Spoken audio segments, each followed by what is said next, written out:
Eduard Kontil on mitu suurepärast annet. Ta on suurepärane kunstnik, 6 haarava raamatu autor ja 10 muinasjuttu looja.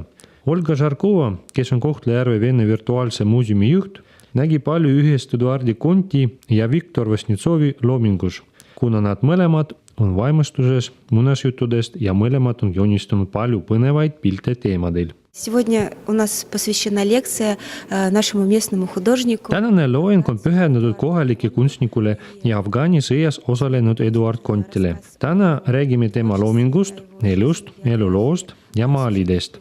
Samuti näitame videod Eduardist, kuid meil on veel Vene muuseumi virtuaalne filiaal ning seetõttu räägime täna ka Vene kunstnikust.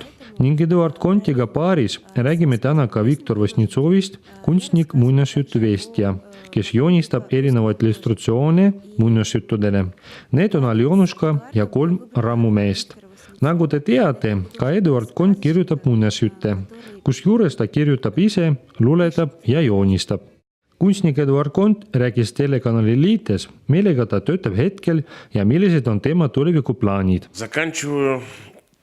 Книгу детскую про короля ворон. Lõpetan raamatut Väike Nelli ja Karnade kuningas. Praegu joonistan viimast illustratsiooni. On vaja maalida veel 14 maali selle muinasjutu alusel ja peas käib ringi kogu aeg see muinasjut. On mul raamat Vana Hanni legendid. Praegu tuleb teine raamat. Sinna lähevad juba Narva, Sillamäe.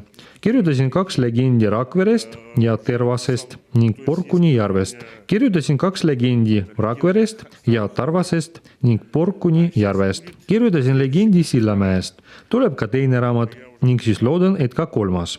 Eduard Kont planeerib välja lasta ka raamatu, mis hakkab kandma nime Eesti legendid, kuhu tuleks Mustvee, Tartu ja Pärnu legendid. Tema sõnul meeldib talle leida huvitavaid kohti ja luuletada nende kohta legende.